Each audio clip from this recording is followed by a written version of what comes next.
बच्चों, आज की इस क्लास में हम कक्षा 6 की गणित की प्रश्नावली 5.8 के सवालों को हल करेंगे। वीडियो शुरू करें उससे पहले आप इस वीडियो का लिंक अपने अन्य साथियों को भी शेयर करते हैं, जिससे उनको भी इसका लाभ मिल सके। और यदि आप चैनल पर पहली बार आए हैं तो चैनल को सब्सक्राइब कर बेल आइकन के ऑल बटन को अवश्य प्रेस कर लें, ताकि अगली वीडियो की सूचना आपको सबसे पहले मिल जाए। और ये वीडियो यदि आपको पसंद आए तो इसको लाइक अवश्य करें। तो चलिए शुरू करें आज की क्लास और हल करें एक एक सवाल को। तो देखिए, सबसे पहले आज की क्लास का पहला प्रश्न, प्रश्नावली 5.8 का पहला सवाल है, जांच कीजिए कि निम्न में से कौन सी आकृतियां बहुभुज हैं। यदि इनमें से कोई बहुभुज नहीं है तो कारण बताइए। तो यहाँ देखिए, एक नाम है बहुभुज।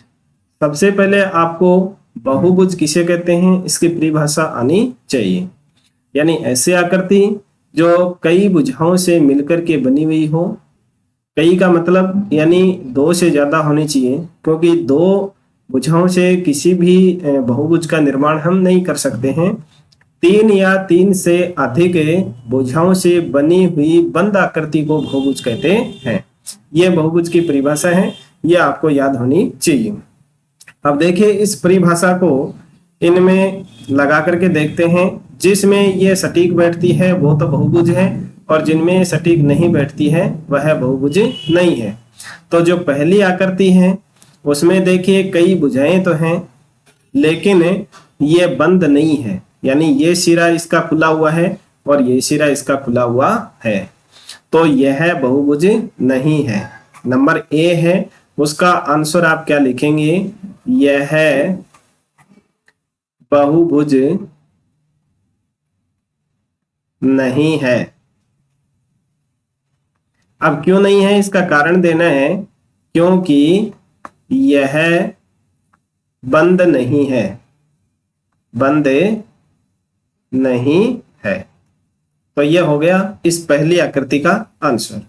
दूसरा देखिए, यह बहुभुज है, यानी यहां देखिए सभी भुजाओं से बना हुआ है, बंद भी है। तो दूसरे का आंसर हो जाएगा यह बहुभुज है, बहुभुज है। क्यों है? क्योंकि यह बंद, यह रेखाखंडों से बना हुआ है। रेखाखंड होने चाहिए और बंद होना चाहिए, उसी को हम बहुभुज कहते हैं।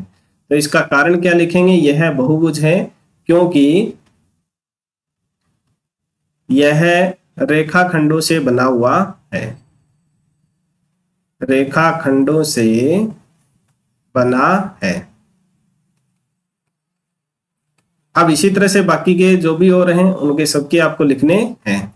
सी है, सी में आपको जो एक आंसर लिखा है वो ही लिखना है। यह बहुभुज नहीं है क्योंकि अब ये बंद तो है लेकिन रेखाखंड नहीं है यहाँ, तो इसका आंसर लिखेंगे यह बहुभुज नहीं है क्योंकि यह रेखाखंडों से नहीं बना है। ठीक है। और डी वाला है, वो भी रेखाखंड से नहीं बना है, तो इसका आंसर भी आप लिख देंगे यह बहुभुज नहीं है क्योंकि यह रेखाखंड से नहीं बना है। ठीक है। इस तरह से आपको पहला सवाल है उसके आंसर लिखने हैं। अब देखिए दूसरा सवाल, दूसरा सवाल है उसमें देखिए आपको क्या ज्ञात करना है। दूसरा सवाल है उसमें दिया गया है, प्रत्येक बहुभुज का नाम लिखिए, प्रत्येक बहुभुज का नाम लिखिए। तो यहां जिस आकृति में जितनी भुजाओं का प्रयोग किया गया है वह उतना ही बहुभुज होगा। तो यहां देखिए 1, 2, 3 और 4, 4 भुजाओं का प्रयोग किया गया है, तो यह हो गया चतुर्भुज। क्या हो गया? चतुर्भुज। ठीक है। अब बी वाला है उसमें देखिए 3 भुजाओं का प्रयोग किया गया है, तो यह हो जाएगा आपका त्रिभुज। ठीक है। अब सी है, सी में देखिए कितनी भुजाएं हैं? 1, 2, 3, 4 और 5, तो यह हो जाएगा पंचभुज, पंचभुज। और डी वाला है, डी में देखिए कितनी भुजाएं हैं? 1, 2, 3, 4, 5, 6, 7, 8, तो ये हो जाएगा अष्टभुज। 8 भुजाएं हैं तो अष्टभुज। ठीक है, इस तरह से 2 का सवाल है, उसमें इन आकृतियों को देख करके इनकी भुजाएं गिन करके आपको बहुभुज के प्रकार का नाम लिखना है। अब देखिए नेक्स्ट तीसरा प्रश्न। तीसरा प्रश्न है, उसमें देखिए एक समषड्भुज का रफ चित्र खींचिए। यहां हमने समषड्भुज, सम का मतलब है सभी 6 भुजाएं हैं वो उसकी बराबर होनी चाहिए। तो ये हमने एक समषड्भुज खींच लिया, इसका नाम दे दीजिए आप ए बी सी डी ई और एफ। यानी इसमें जितने भी रेखाखंड हैं वो सभी बराबर लंबाई के हैं, इसलिए ये समषड्भुज है। उनके किन्हीं 3 शीर्षों को जोड़कर एक त्रिभुज बनाइए। पहचानिए कि आपने किस प्रकार का त्रिभुज बनाया है। तो यहां देखिए जो 3 शीर्ष हैं उनको जोड़ करके हम एक त्रिभुज का निर्माण कर लेते हैं। ये देखिए त्रिभुज हो गया डी ई एफ।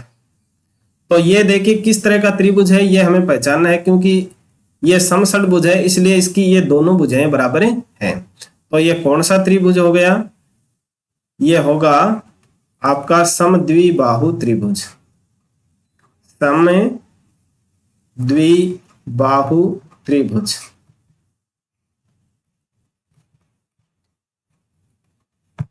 ठीक है, आपको समषड्भुज खींचना है और उसके 3 शीर्षों को मिलाकर के एक त्रिभुज बनाना है और उसमें पहचान करनी है। तो ये हमने जो डी ई एफ है त्रिभुज बनाया है, उसमें ये 2 भुजाएं बराबर हैं। तो जिससे त्रिभुज की 2 भुजाएं बराबर होती हैं वो समद्विबाहु त्रिभुज कहलाता है। तो किस प्रकार का त्रिभुज खींच लिया है? तो हमने समद्विबाहु त्रिभुज खींच लिया है। तो इस तरह से आपको तीसरा सवाल करना है। अब देखिए नेक्स्ट चौथा सवाल। चौथा सवाल है, उसमें देखिए आपको क्या ज्ञात करना है।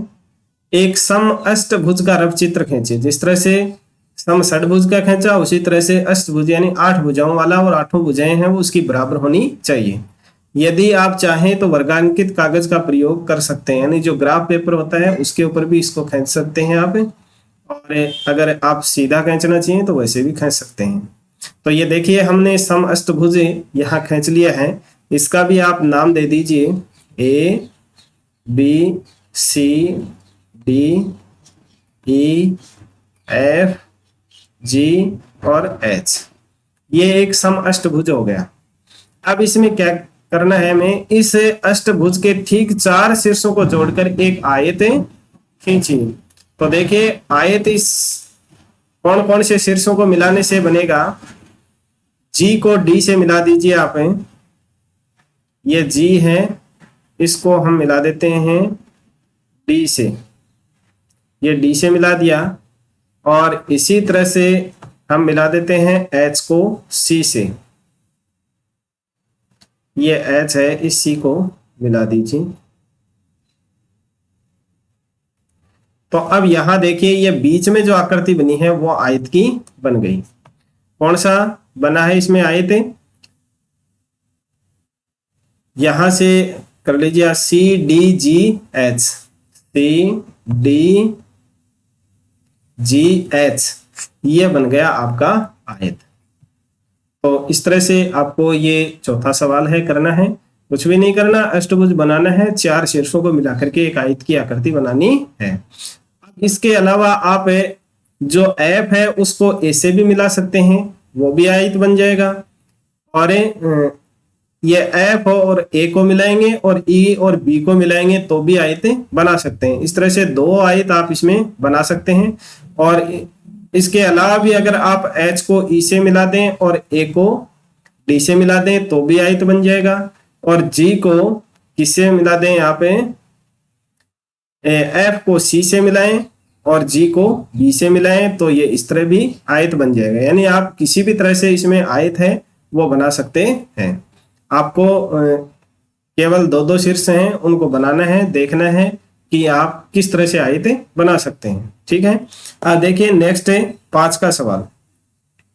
5 का सवाल है, उसमें देखिए क्या ज्ञात करना है।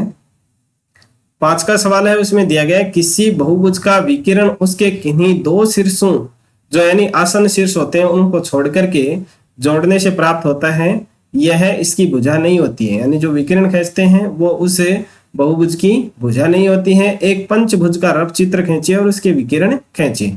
तो ये पंचभुज है, 1 2 3 4 और 5 भुजाएं हैं इसमें, ये पंचभुज हो गया। और अब हमें इसमें विकिरण खींचने हैं। तो विकिरण है वो आसन्न जो भुजाएं होती हैं, आसन्न जो शीर्ष होते हैं, आसन्न शीर्ष वो होता है कि जिन दो भुजाओं से कोण का निर्माण बनता हो। तो यहाँ देखिए ये कोण का निर्माण बन रहा है, तो ये क्या है, ये आसन्न शीर्ष है, ठीक है। तो इसको छोड़ करके जो हम दो शीर्षों को मिलाएंगे तो उनसे विकिरण बनेगा। तो यहाँ देखिए हम विकिरण खींच लेते हैं।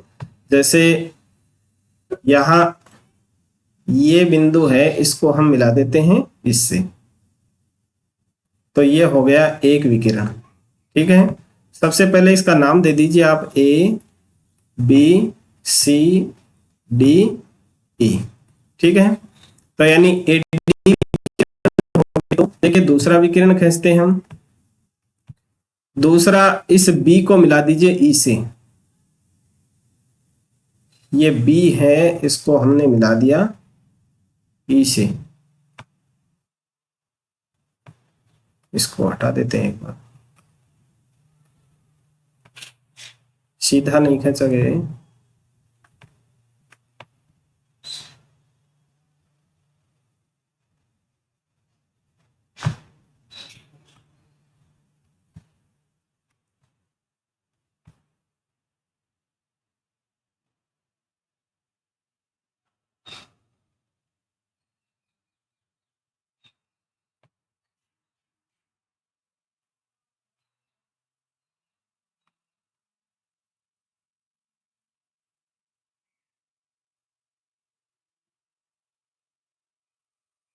चलिए इसी तरह से खींचा जाएगा, आप सीधा फुट से खींच लेना।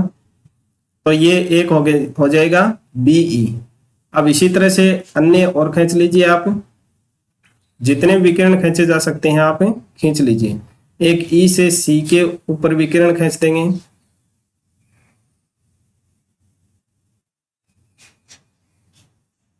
ये हो गया। अब इसी तरह से ए से सी को भी मिला दीजिए, ए से मिला देंगे सी को, ये ए से सी को इस तरह से मिला देंगे, ठीक है। तो ये इतने विकिरण हैं वो आप इसमें खींच सकते हैं। एक ये और हो जाएगा, डी से बी को भी मिला देंगे,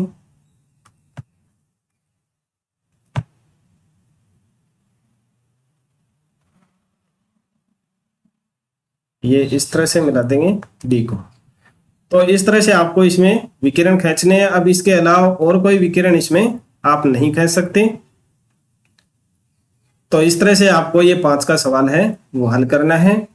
तो इस 5.8 की प्रश्नावली में केवल ये 5 ही सवाल थे।